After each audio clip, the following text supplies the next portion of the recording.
Well, hello everybody, welcome to Badlands Ballistics. I'm Chris. We're doing a fun little video today on the FN. So this guy is the FN, they call it the 5.7 model.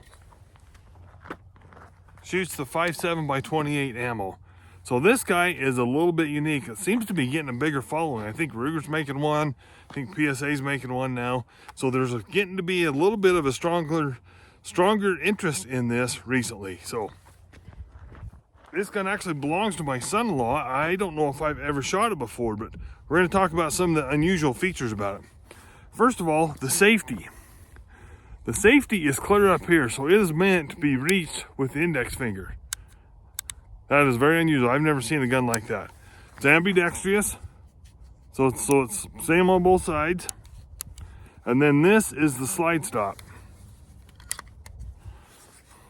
So we're kind of used to that, of being manipulated with your thumb, right? That's something we're kind of used to. It has a magazine disconnect, so that will not fire without a magazine in it. And for me to look at the gun, it's pretty thick this way. You know, kind of standard dimensions this way is a Glock or SIG 320 or, you know, any of those striker fire guns we're used to seeing. The trigger guard is way long for a gloved hand. My hands are huge by normal standards, so to me, like the distance between here and here, that fits me pretty good. Like when I hold the gun with both hands, that is not terribly uncomfortable. I think someone with smaller hands, they may not like that just because that is such a long stretch from the back here to the front of that trigger guard. If that's how you do it, of course you don't have to do that. You could just go like this, but it's real thick this way. So it just has a different fit. For me, it feels pretty dang good. A lot better than what I thought. Would it fit everybody? Probably not, just because it is, even from here to the trigger is kind of a longer stretch. Another thing that I find really unusual is the weight. This thing doesn't weigh anything.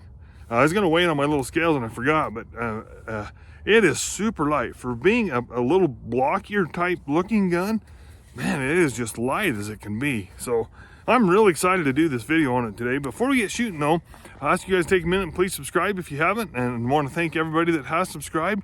Love to see the growth on the channel. So another thing we should talk about on this guy is the sights. So the front sight, as you can see, is a little bit higher than what we're used to seeing, and the rear sight's the same, but they're fully adjustable, weightage and elevation, with the 3-dot configuration. So I like fully adjustable sights. I'm kind of excited about doing this. So we'll get to shooting. It's interesting because I have an older brother that's a big houndsman. Been with the dogs for most of his life. I remember he got his first set of dogs in high school. And he said the hounds guys are really going to this. And I can kind of see that. Hunting raccoons, bobcats, lions. This may be the ticket. It's interesting because it's shooting a 40 grain bullet. I think out of the handguns, they're saying around 2,000 feet. 40 grain VMAX going 2,000 feet would probably be very, very effective on even an animal size of a lion, coons, any of that stuff. So here's the mag, holds 20 rounds. We're not going to put 20 rounds into it today. Actually, it does already have 20 rounds. My son-in-law loaded this for me. So they say the hardest thing about it, or what he's told me, is putting the rounds in. So once you get down to those last few, it's pretty dang tight, but you know, pretty interesting looking for a handgun for sure. So we're going to shoot a couple 3-shot groups with it, and then we'll shoot some steel downrange. So let's get to it.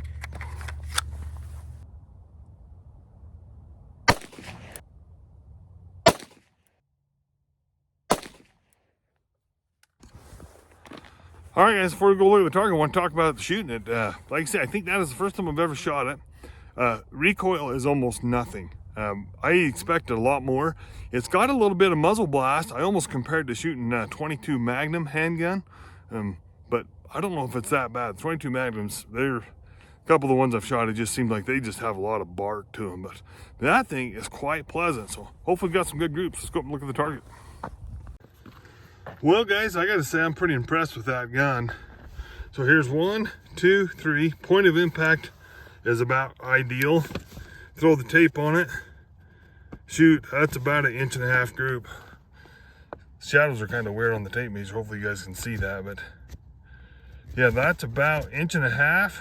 Maybe slightly over. Tell you what, I am impressed with that. We're gonna mark those. We might have to do that one more time, make sure it wasn't a mistake.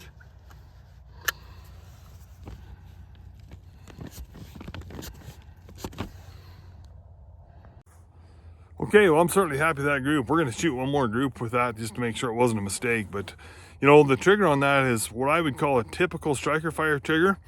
Not great, not bad. You know, of course, I like to shoot revolvers, so I'm pretty spoiled with good triggers. But yeah, it's kind of what I would say is a typical Striker Fire gun. Groups like that's pretty dang good, so I'm happy with that. Let's shoot one more.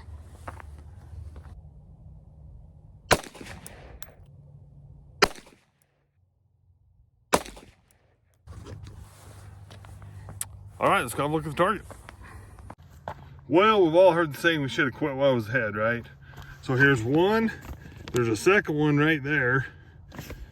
So there's 1, 2, 3. This is a little bit of a flyer. I don't know, just not a great group. Should have quit with the first one. All right, guys. Well, we're not gonna spend a bunch of time shooting a bunch of groups on paper. The gun's shooting just fine. The ammo's quite expensive for it. We don't reload for it or anything. So I'm gonna just shoot some stuff down range. But I gotta say one thing. I think we've all been in the mindset of, hey, that gun would be really cool and really fun, and you get it home and it's not as fun as you thought. And there's the opposite of that too. There is, hey, that gun doesn't look that interesting. Well, fortunately, this was that gun for me, but I have got a new respect for this guy. Yeah, my second group wasn't that good. The first group was pretty good, but this is pretty fun. Yeah, this is pretty interesting. You know, I know a guy can reload for it, and of course I do a bunch, you know, everything I have I reload for, but I don't know, I can see how the Houndsman with a 20 round mag, a little extra power over a 22 Magnum, I could see how those types of guys could really get interested in this. Of course, like I say, the gun doesn't weigh anything, super light, even with a full mag. I mean, it's got a little bit more weight to it, of course, but man, you know, you could strap this on a holster on outside the waist and go in the mountains all day and have a great time with this. So anyway, I've gained a whole new respect for it. It's a ton of fun. I'm gonna dump mag down range and we'll see if we can hit anything offhand.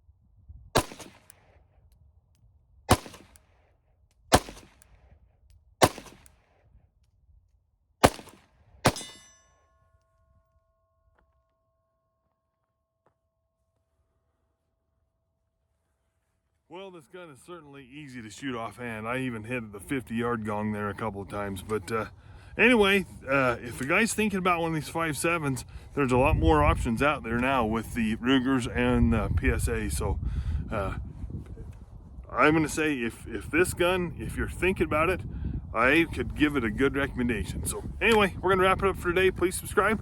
Have a good day.